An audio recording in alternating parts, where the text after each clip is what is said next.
remember this as the day you sailed with the Skull Rock podcast. Proceed at your own risk and mark well me words, ladies. Dead men tell no tale. Whether you're a lifelong Disney fan, theme park fan, or just someone who just loves great storytelling, you found your new favorite show. Welcome to Skull Rock Podcast, your weekly show about all things Disney and pop culture. I'm Aljon Go, one of your co-hosts, musician and longtime Disney, Marvel, Star Wars fan, and pop culturist. Dave Bossert is unavailable this week. He is traveling on the road, but nonetheless, we have an awesome show for you today. And this week we have part 2 in Dave's interview with legendary animator and director and just all-around great guy, Bill Plympton. So we have part 2 with him, and it's been an amazing journey so far, so I hope you stick around for that interview later in the program. Over the past few weeks, we've been talking about this over there at the Frida Cinema that's going to be happening Saturday, July 25th. That's the Frida Cinema in Santa Ana, California, the screening of Ray Harryhausen's The Seventh Voyage of Sinbad, and you can see it even better than the original film release back in 1958 on the big Technicolor screen. Our friend of the show, Arnie Leibovit, is going to be hosting this show. We've got rare video appearances by Richard Eyre, the Genie of the Lamp. And we also have 2 more restored George Powell Academy Award-winning Puppetoons that are going to be on the screen as well. So this is going to blow your mind. It's one of the very favorite classic films of mine. I love Ray Harryhausen, and you will too if you're not already a fan. So check out this screening once again, Saturday, July 25th, this year that I speak of this, 2026, at Frida Cinema at Santa Ana. We'll have the links, and tickets are available in our show notes, so please check that out. Pam, she wrote this great review of my poetry book. That's my pick. I read a great review. Your girlfriend got a great review. Oh, that's my pick, too. Sorry. Excuse me while I start the projector. Skull Rock Podcast, Picks of the Week. All right. Well, this week we have awesome stuff to talk about. Let's first talk about what I've been streaming. You all know I'm a huge fan of the TV show procedural Criminal Minds Evolution on Paramount Plus. The BAU, the Behavioral Analysis Unit, is once again back in action, and they are kicking butt. What else can I say? I mean, this season, they continue on that trajectory. I can't believe it's been around for, 20 years, this show. Unbelievable. So check it out. They are confronting Elias Volt, which is, one of their serial killers they've been tracking down. And it's insane. A new investigation, and they're going to see whether or not, Elias is going to be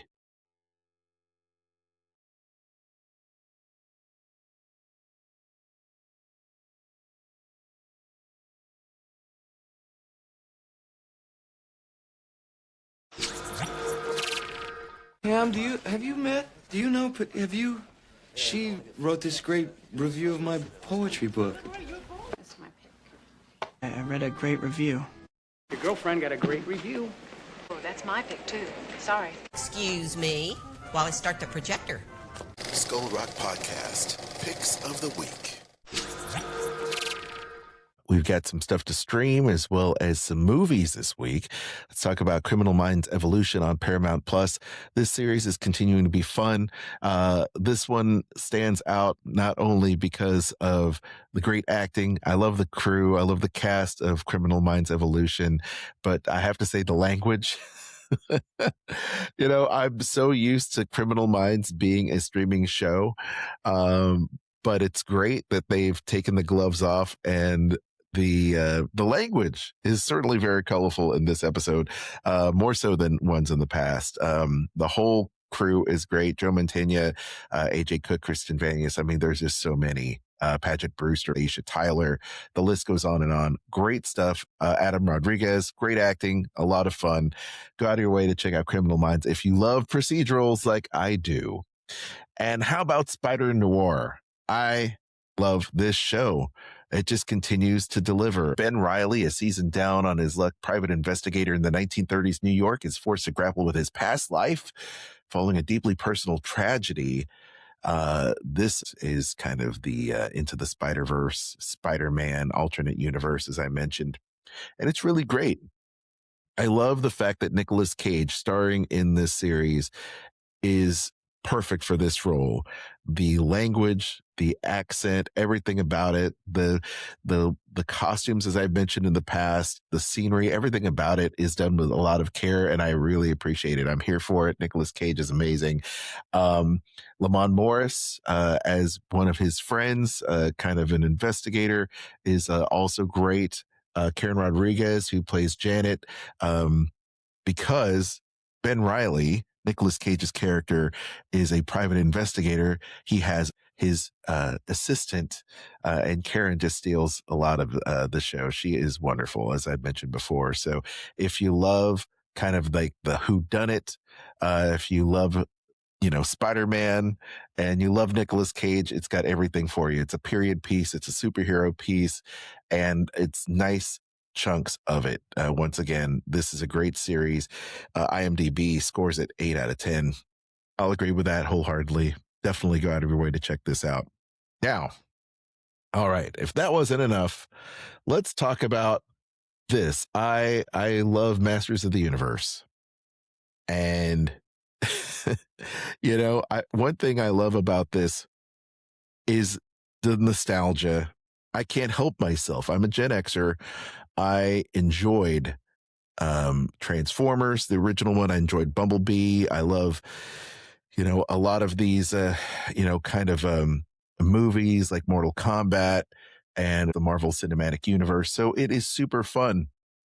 But I will say that Travis Knight, director of this film, took a lot of his sensibilities that I learned to love from Bumblebee in the Transformers franchise and put it in this.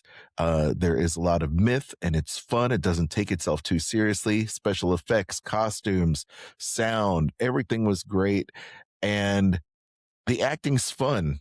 I mean, are there plot holes? Of course, but fun trumps the plot holes. There's still great writing in there. The boilerplate reads, a young man on Earth discovers a fabulous secret legacy as the prince of an alien planet and must recover a magic sword to return home to protect his kingdom. Directed by Travis Knight. And the film's cast is great. I mean, look at this cast. I'm going to go back to these photos, but look at this cast of all-stars. Isn't this amazing? Idris Elba, Kristen Wiig, Tom Wilson, Wilton, Nicholas Galzine. I mean, look at him. Prince Adam. Awesome. I love it. Just really great stuff all the way around. The cast is great. Idris Elba, Jared Leto as Skeletor, Camila Mendes as Tila, Nicholas Galzine as Adam / He-Man. I mean, wonderful. Love the cast. Alison Brie's Evil Lynn. Wonderful. And the rest of the characters, Eternia's heroes, coming to life on the big screen. The 10-year-old me absolutely loved it. And once again, everything good about fantasy, everything good about the hero's journey is in here. And I thought it was great. 7.2 out of 10 on IMDb. And it's great. I hope they give it a sequel. Go out there, support this film. It's fun. It's a family movie. It's rated PG-13. And it's not too intense. I thought Skeletor was great. I think there's a lot of really good memes, if you will. The commentary, the fan service, everything about it is so self-aware.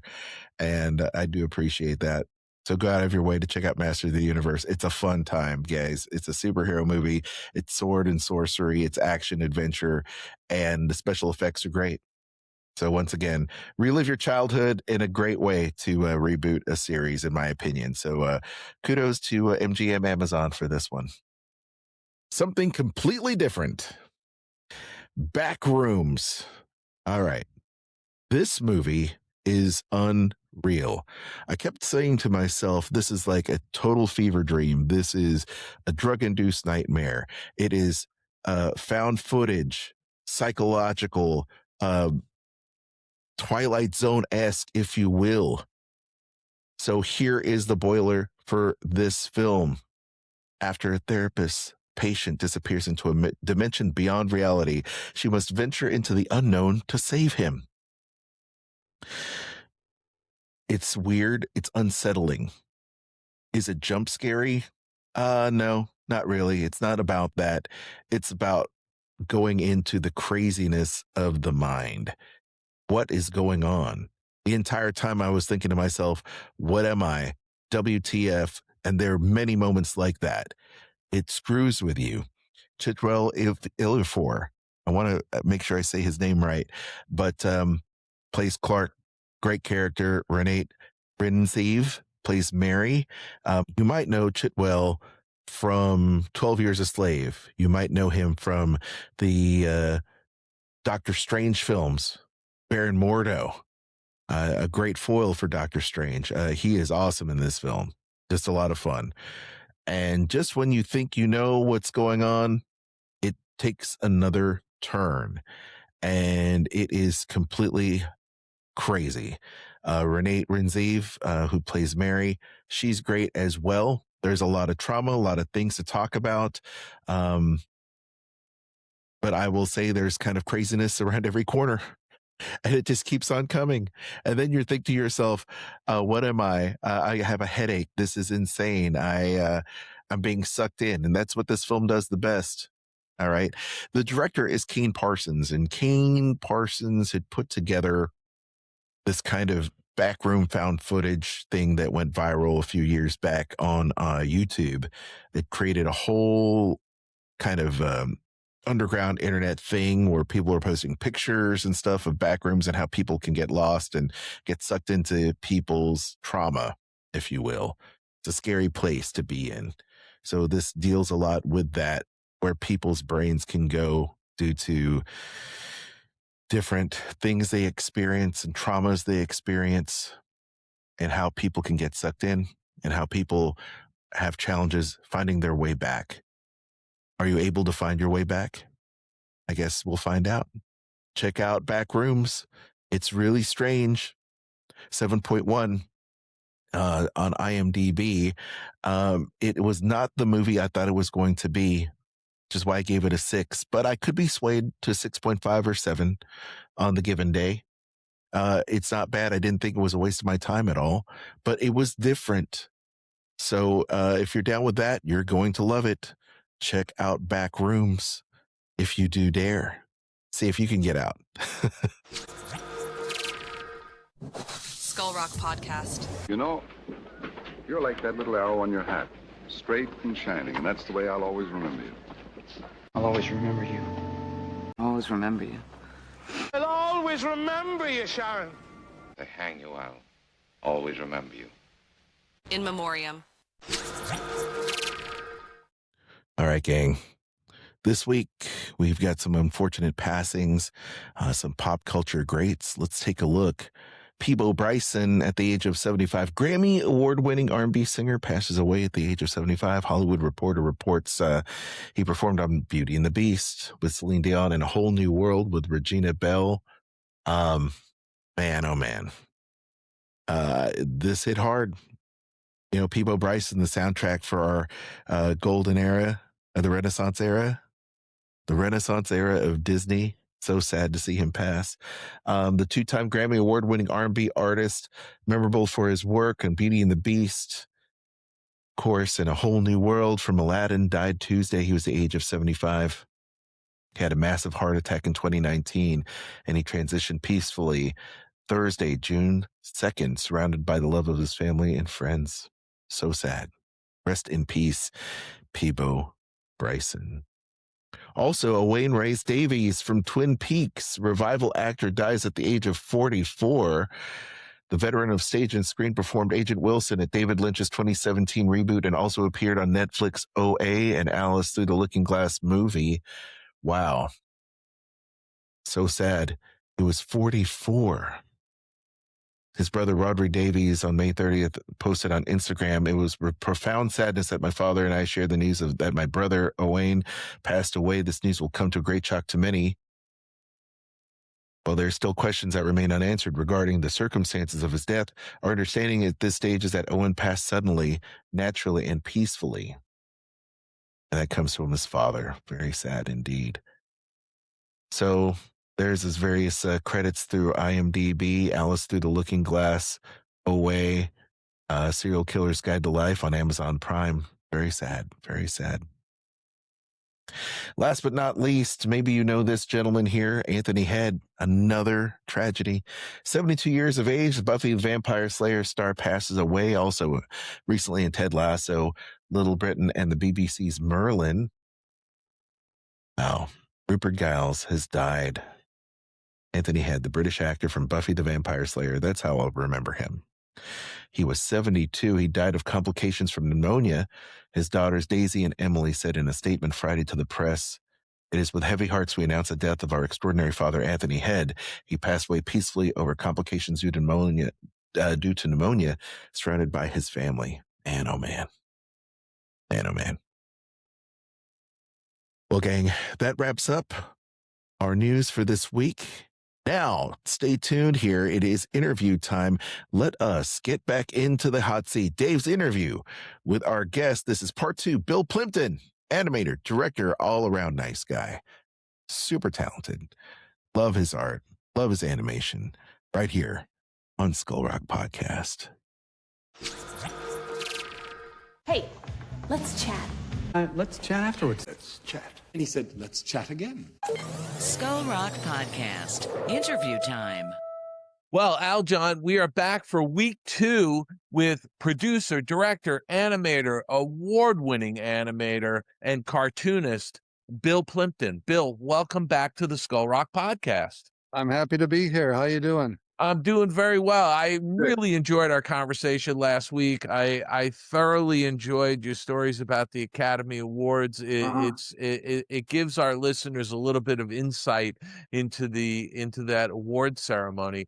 I've been to it myself a couple of times, and I've been a member. I am a member of the Motion Picture Academy, so it is a lot of fun to actually go there and walk the red carpet. Which discipline are you in? I'm in the animation and short film branch. Oh, very cool. And I have been since I think 87. Oh, so you had a film there? No, I all the films I worked on at Disney, I met the criteria, and I had a couple of sponsors sponsor me. Very good. I got a membership, so very good. Yeah, it's fun. Yeah. So anyway, we were talking about your first film, Your Faces, and obviously, right out of the gate, your first animated film was like a home run. That's very rare. I don't know if that's ever happened before, but I think the reason was that I had a nice style that was unique and particular. And then I was able to be funny, make funny drawings. And I think those two things really helped make Your Face become such a popular film. I only worked out, like I say, a month, 2 months, maybe something like that. And it's kind of a joke film. It's like a throwaway film. But for some reason, it just connected. And I'm happy that it did, but I was really shocked. What did you do after that? Did you have people knocking on your door to say, "Hey, I want you to do another film," or "I want you to do"? No, I did have some commercial people contact me to do some commercials, and they did it on the sort of the same character from Your Face, that same guy. Yeah, the salesman. But mainly, I wanted to make more short films. I called all my print connections. I said, I'm quitting print. I'm going into animation. This was right 87. And they laughed at me and they said, "Are you kidding? Animation is dead. It's a dying art form." you'll be begging on your hands and knees to get back and doing print cartoons. I said, no, I think I can survive. And that's when I went in and started doing all these shorts. I did How to Kiss, 25 Ways to Quit Smoking, One of Those Days, Sex and Violence, Plymptons. I did a whole Drawing lessons #2. yeah, drawing lesson number 2. Thank you for that. And I put in the Boomtown, and I've put together a little video cassette, and I started selling it, a video cassette, and it sold very well. It was really popular, and I realized when I saw it that it was the cassette was about an hour long. So I thought, oh wait, in the last 2 years, I basically made a feature film, and I went, well, why don't I just make one? And this was really revolutionary for me because all my life I've been wanting to work for Disney to make to work on this film, work on a feature film. And that was my goal, is to just do a squirrel for Sleeping Beauty or something like that. I didn't care.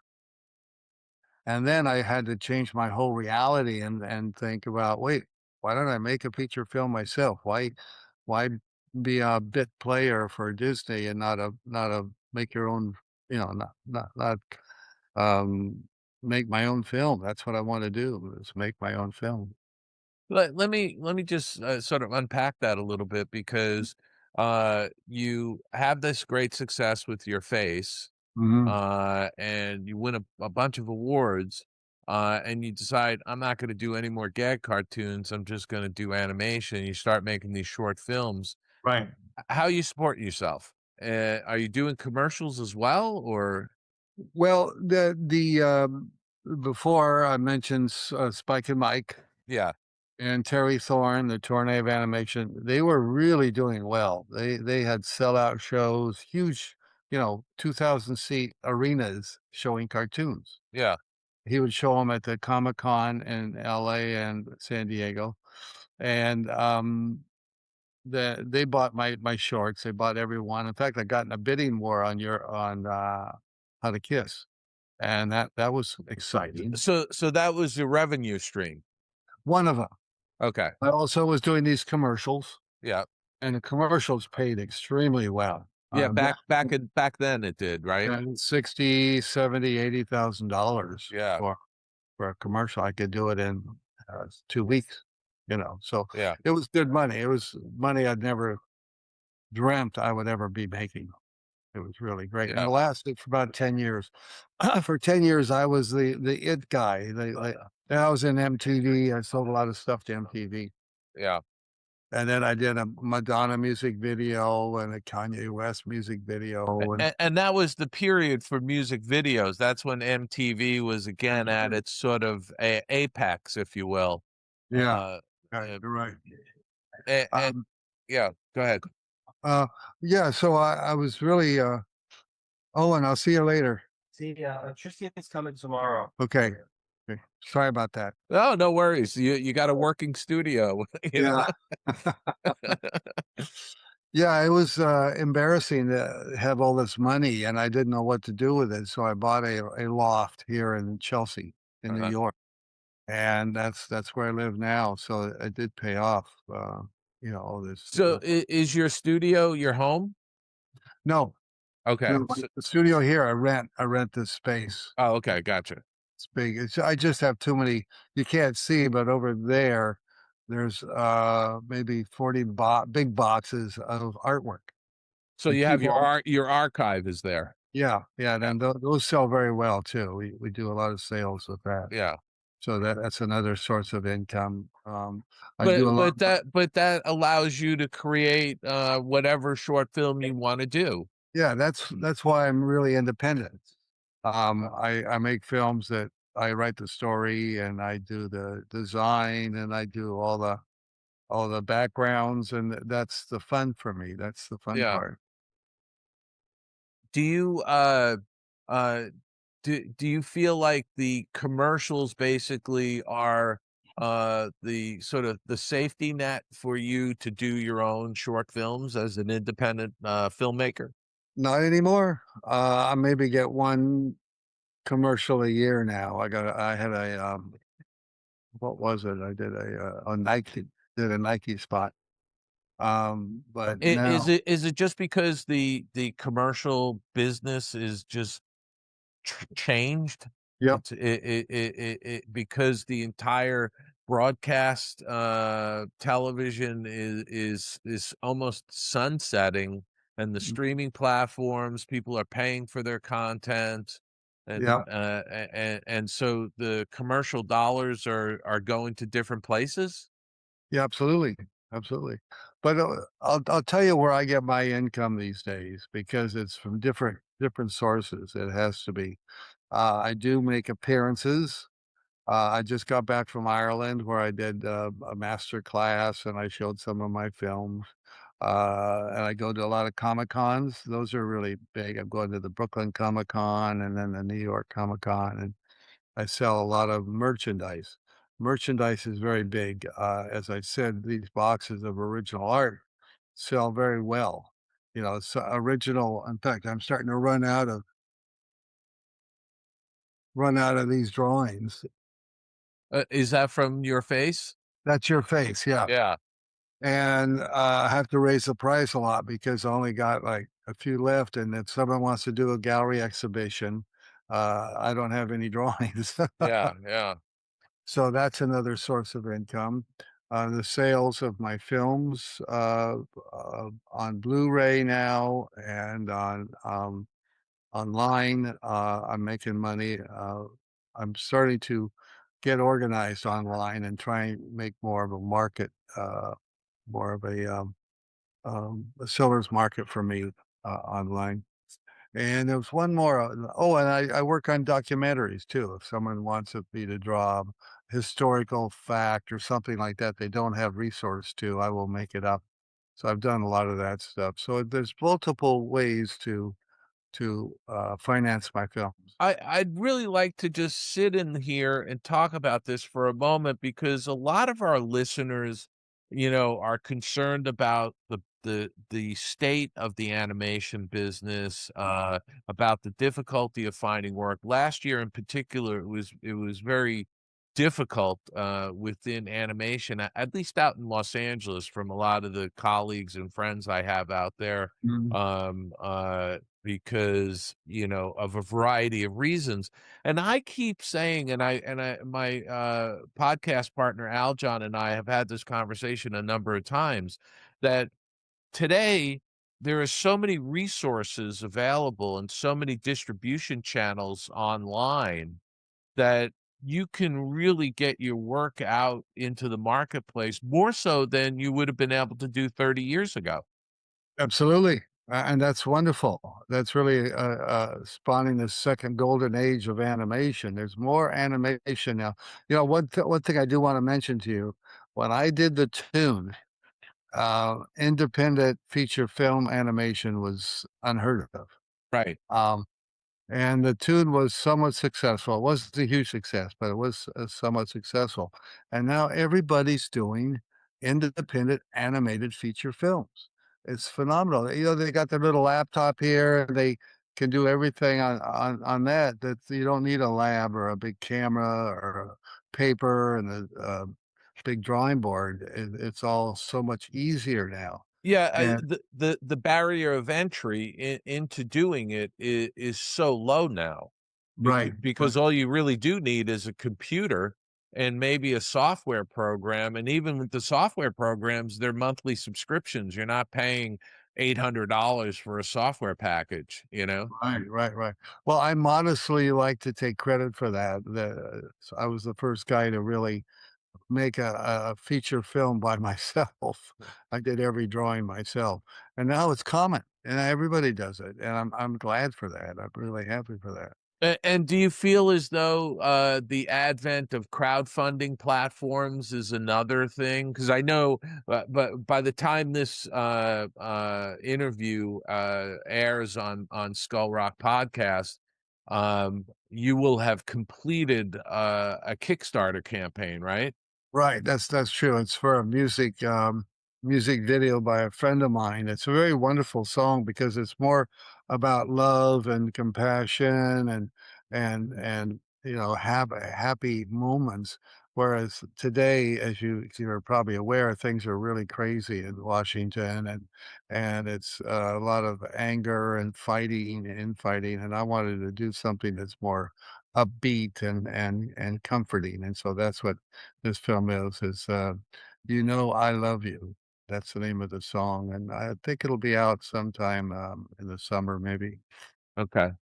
And by the way, I'll just say that we've been talking about it for a couple months because we've been helping you promote, and I know that the Kickstarter is closed at this point, but Yeah. but hopefully maybe you'll have some merchandise available for people. Yes, we do. We have a lot of cool things, DVDs and my big, art book. I don't see one around here. I have it on my shelf over here. Oh my god. In fact, the next time I come up to New York, I'm gonna bring it with me because I want you to sign it for me. Yeah, I'll be happy to. I'll be happy to. So it really is. I mean, there are more opportunities for people to get their work out into the marketplace today than there ever have been. Absolutely. In fact, I have an idea, I think is a very strong idea, 300-page story outline, of a series I want to sell online. And, I just have to get a little money for it and, some time. Right now I'm working on a feature and a couple of, music videos. So when that's done, then hopefully I can get going on that. You know, when you talk about the features, you had mentioned in our conversation that you just wanted to do a squirrel or something in a Disney Right. feature. But you know, can you talk a little bit about the influence of Walt Disney on you? You mentioned you watched it on television when you were a kid and said, "I that's what I want to do."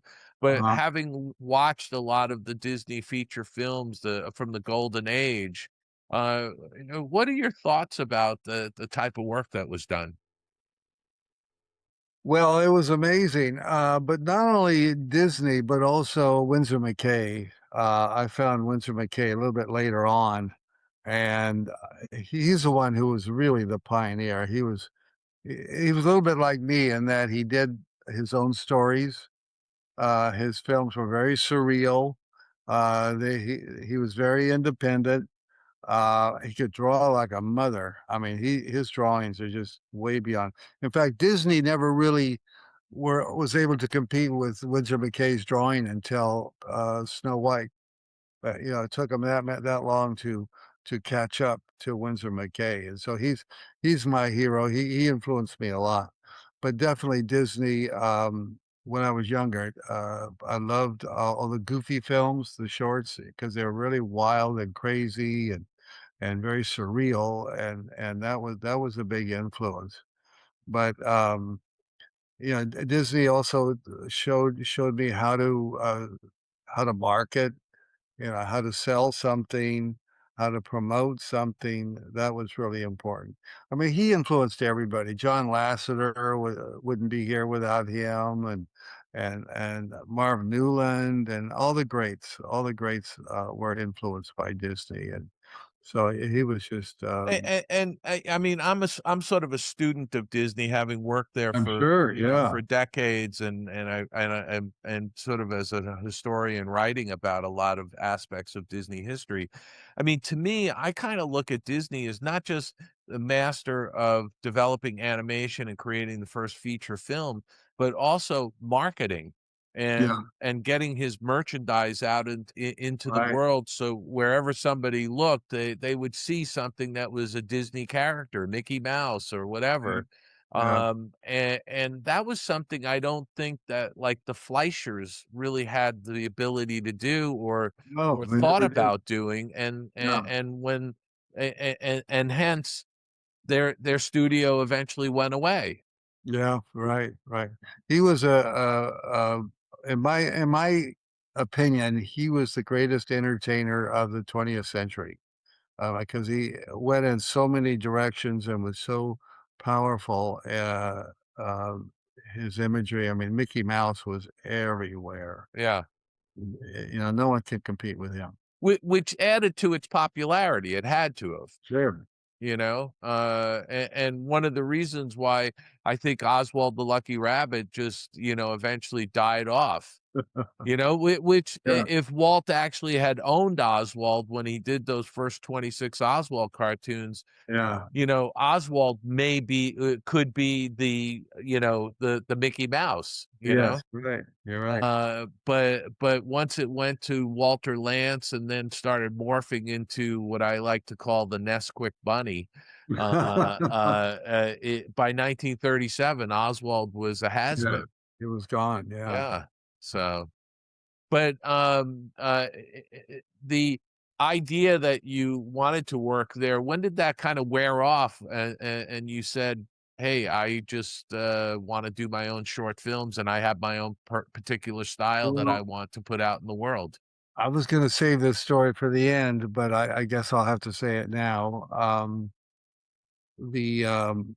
After I got nominated for an Oscar with Your Face, Disney sent a lawyer to my studio here in New York, and he comes in with a nice suit and tie and a big briefcase. He opens it up, puts this contract in front of me, and I go, yes, well, what can I help you with? He says, well, Walt Disney, he looks me in the eye, Walt Disney wants to pay you $1 million to come work for us.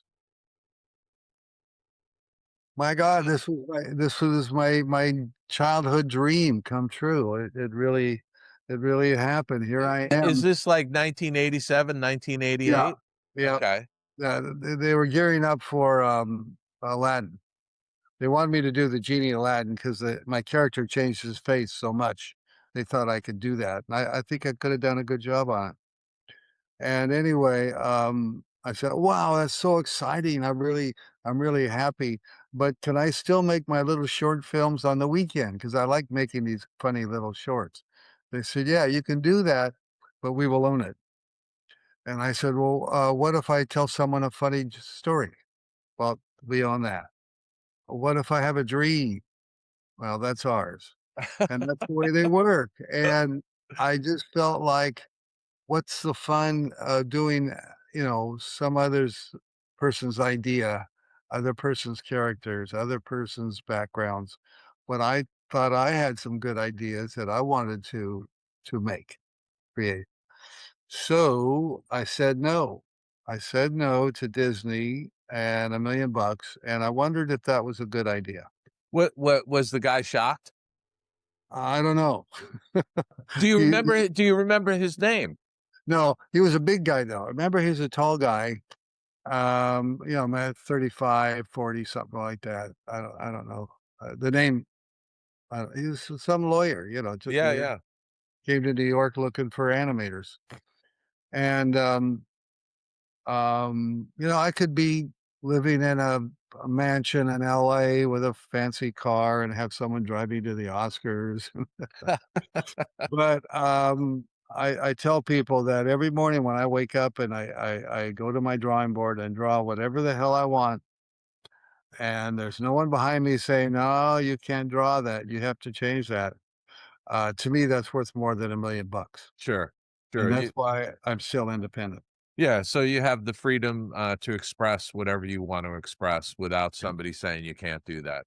Yeah, I'm not rich. I don't have a car. I don't have a big house. I just make it. Well, you don't have a car because you live in New York City, and That's true. You shouldn't have a car. That's right.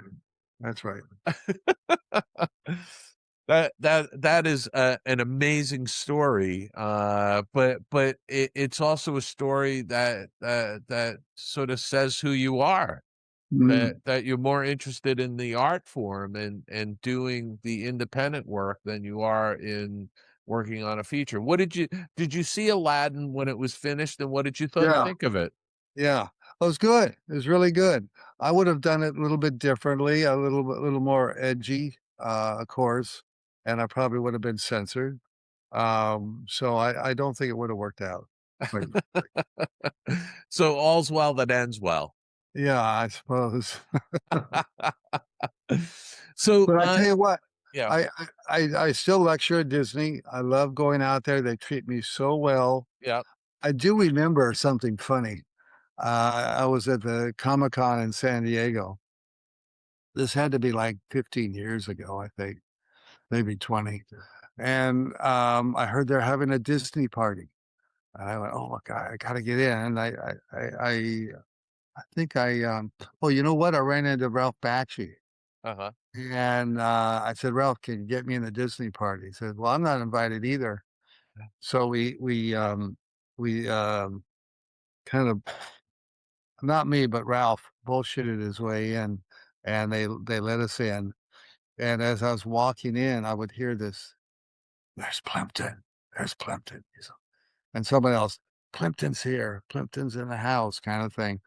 And I was like, that's kind of weird. That's kind of strange.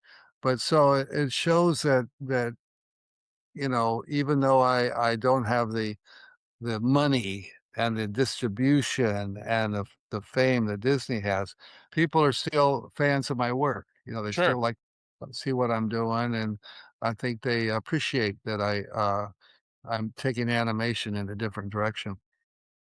I think that's absolutely true, and I think it's also you're really one of the few known, somebody who Mhm. has a name Right. that has made a very successful career because you've been doing it for more than 50 years now. Well, 40 years. More than 40 years, Yeah. but you've been in, going from cartoonist to animator, Yeah. so but which I think is pretty fantastic. So Well, my regret is I started so late. Like I said, I was 38 or 39 when I did Your Face. And I could have been, if I'd had a teacher at SVA who really wanted to teach me animation, yeah.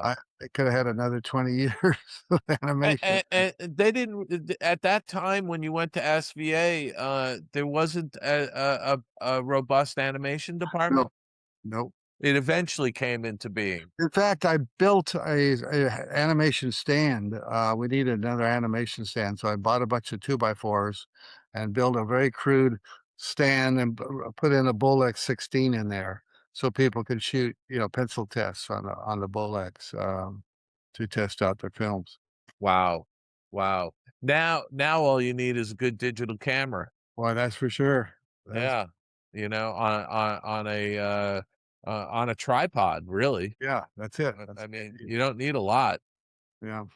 What after that attorney visited you, Mhm. and I wish you remembered his name because You probably know him, huh? I may know him, but I know a friend of mine who was an attorney at Disney listens to this podcast, and he's probably chuckling right now. Yeah, I wonder how many animators turned down Disney at $1 million. That's a tough one.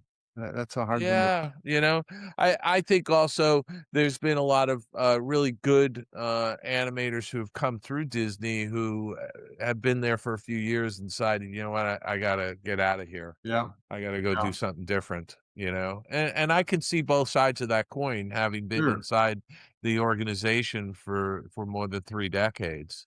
So, But did you find that you were restricted from doing outside projects? no, because I think there was more of a let me step back for a second. I will say that it was common for the animators who were working on a feature to work on freelance projects. I did it all the time through the 90s. I worked with Kurtz and Friends and Cornell Abood, Sam Cornell and Roger Chenard over at Duck Studios in Los And they let you do it. They let you keep the money. And because it was commercials. I was doing commercials. It was a freelance gig. I wasn't working on a project that was competitive to Disney, Okay. and I think that was where they kind of drew the line. They didn't want somebody working on a Disney feature film and then on the weekends doing freelance for DreamWorks on their feature. You know what I mean? So, and that was just a personal thing for me. I was happy doing commercials. And by the way, part of the reason why I wanted to do commercials was when I first went out to California to go to Cal Arts, I wanted to come back to New York to do commercials, animated Right. commercials. I didn't really want to go work at Is that right? at Disney. Wow. And so it was, quite a number of years of working at Disney before I started doing commercials Uh-huh. freelance. Uh-huh. And it wasn't really for the money so much as it was to see something you worked on finished Yeah. on screen. Even though it Yeah. was on television screen, it Mm. was still the satisfaction of having worked on something for 6 or 8 weeks and then see it on TV. Right. Whereas you're working on a feature for 2 years before you see the finished film. That's You know what I right. mean? So that was just me. Other people did it for whatever their reasons were, you Yeah. know? Yeah. So, but anyway, this is about you. I wanna go back to you. Right. What was the first commercial you did? NutraSweet. Okay. NutraSweet. And was that a direct result of your face? Yeah, absolutely. Yeah, they Yeah. called me. And then also I did, what's the product called? It's a game of, oh, it'll come to me, but it was really, it's a big job. Um, Not Pictionary. It's like Pictionary, but it was. Trivial Pursuit. Thank you. Yeah. Why can't I remember that? Trivial Pursuit, and I did a whole bunch of different commercials. I think I did 3 commercials for them, and they paid very well. And that's one where they really copied the whole concept of your face with the head changing and all these things changing real quick. Yeah. And did you I guess during it would have been what during the 90s that you did the bulk of your commercial work? Yeah, I was hot. I was a hot guy in the 90s. And were you doing like 5 or 6 commercials a year or 10 or Yeah, yeah, 5 or 6. 5 or 6 a year? Yeah. And were you animating most of them or did you have people coming to I work did everything. No, I did everything. I wanted the money myself. But you didn't have an assistant or anybody No, coming in or I did the interns? I Do you did the do that? backgrounds, I did the coloring, I Did did the everything. design, I did the animation, of course. I didn't shoot it. We hired cameramen to shoot it, and they did the sound usually. The agency usually did the Yeah. sound. But yeah, I did everything. Did I mean, I did it so quick, man, I could do it in 2 weeks. I could do a Yeah. commercial in 2 weeks, and so why not? Yeah, I mean, that's fantastic. Have you had, employees with your studio? Have you had, like, assistants come in I've to got do yeah, I've had 2 pretty much most of my career. I have a producer, and then I have a business partner, someone to run the business, Yeah, you know, yeah. the checks and the taxes and all that stuff. Well, that's the kinda stuff you And I do have interns come in, 2 or 3 interns will come in and help. That helps a lot. They'll be coloring the drawings or, because a lot of the animation you do, requires sorta hand coloring on the it individual does. drawings, like Yeah, the one you held up of, your face. face, yeah. Yeah. Um, I'm just curious, are you bringing in the interns because you wanna give them, an opportunity to work in a studio, to see what it's like? Well, I need Yeah, I you need need them, interns. Oh, but yeah. yeah, They're a big help, because otherwise I'll be hand coloring every drawing, and that would take that would double my time on making yeah. these. Do you, feel like, during the 90s that you were having trouble balancing between doing commercials to have revenue coming in and doing personal work, or were you able to balance that out? No, like I say, that if there were 5 a year, and it takes 2 months or 2 weeks, I'm sorry, to do each one, that's not even half a year. Yeah, And I can draw pretty fast. In fact, I think I'm the only one who's ever hand drawn 9 animated feature films. No one's ever done that. Winsor McCay animated his films, but they were shorts, and he did like 6 or 7 of those things. So the tune "I Married a Strange Person," Mutant Aliens, Hair High, Idiots and Angels, Cheatin'. Yep. Revengeance, and Slide. Those are your 9 features. Yeah. And you did those completely by Every yourself? every drawing on the film is made by me.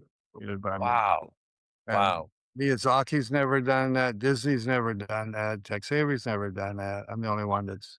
What your experience on doing that, of those 9 features? I know every one of them probably has some special meaning to you, but is there one that bubbles up to the surface that has Well, some, I Married a Strange Person was a big success. I have a story on that if you're interested. Yeah, that's what we're here for. I want to hear all these stories. I don't want to bore you with a story. Well, anyway, the tune went out. It got a small distribution, and it made some money, not a lot. And so I wanted to make another feature film, and I made a film called "I Married a Strange Person," and it's really influenced a lot by the crazy Japanese animation from the 70s and 80s, where they had all the sexual things and violence and really crazy stuff. And so we got into Sundance, which is, as you know, this was, I think, 1995 or 96, something like that. I Married a Strange Person is 1997. Oh, thank you. I have a cheat sheet of your That's filmography. I wish I could have. You come up with all the names, I can't remember. Anyway, it was doing so well. I mean, we got huge audiences. Everybody applauded. They laughed through the whole film. They wanted an autograph. They really loved that film. I said, "Oh, I got it. I'm gonna sell this film. That's gonna be easy." But no one bought it. No one was interested. They all said, "Well, it's not for kids. There's no audience for adult animation. It's just nowhere to sell it." I mean, in some sense, it kind of predates adult animation, aside from The Simpsons. Yeah, you're right. But it, now there is an audience for adult animation. Yeah, there is. You're right. So anyway, I really felt bummed out, and as you know, in Sundance they have those little shuttle buses that go around from cinema to cinema. And I was riding it back to my hotel, and this guy got on, and he was the head of Lionsgate Films. And I met him the night before at one of the parties, and I forget his name now. And I went up to him. I said, "Hey, I got a disc of my brand new film. I Married a Strange Person. I'd like to give it to you, and you can look at it." He said, "Bill, I would love to see it, but I got a stack of films this high that I have to watch tonight, and there's no way I'm gonna be able to see the film." And I was really kind of depressed, and I shrugged my shoulders and turned around to walk away, and the doors opened to the shuttle bus. And in pops this 20-year-old guy with a knit cap, and snow was coming down his face. And he had a snowboard there, and he's dripping snow everywhere. The poor guy from Lionsgate was getting soaking wet, and I was getting wet. And he gets on, he says, "Dude, you're Bill Plympton. Oh man, I love your films. I Married a Strange Person. That film fucking rocked. That was great." And then he turns around and jumps off and goes down the hill, and he's gone. And so this guy from Lionsgate says, "Well, I guess I should look at it." So I handed him my disc, and he loved it, and he bought it for a lot of money, and I even got a royalty check. Oh, wow. Now that never happens. That never happens, and that's the only time that I sold a film, because this crazy snowboarder guy jumped on the bus at the right moment. Yeah, that is. And that's the business. That film was a big success. And Well, yeah. I mean, there's a million stories like that with people who all of a sudden. I mean, I immediately went to J.K. Rowling's Harry Potter.